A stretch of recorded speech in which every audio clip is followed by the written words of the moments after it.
football ka bala pelong dekat Skul Mount Zion School, bala penyait dekat Parents Teachers Association, kelapoi ka bakut nak menin ke sengi.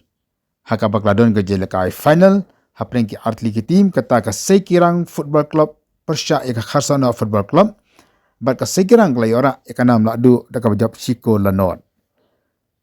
Haka sengi bapelong ya ka final ladon lang ru MLA jong ka Mauring Keneng uba HS Karpran, ki Nonghilam Shnong, ki Nonghilam jong ka Balang, atau usim kena je Kmie Karim bat ki Nonghikai ki Kmie ki paru kumju. Haka preng je lakai ka song shit akan bala penlang ru ya kan di ke final. Bala yo ru ya ka jing shot lekman dak ki kena Skul jong kan di ke Skul.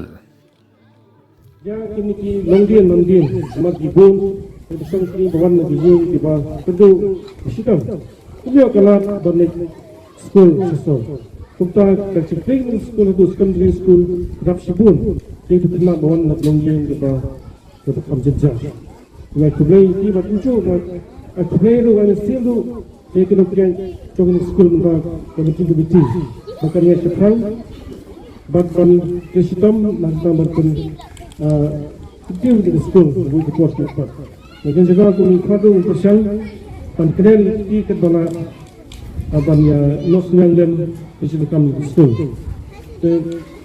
Amat hyper sepang Nonghikai itu mai kublai kita mamba Nonghikai kita kinong sender jaga longbre mandiu ke Skul.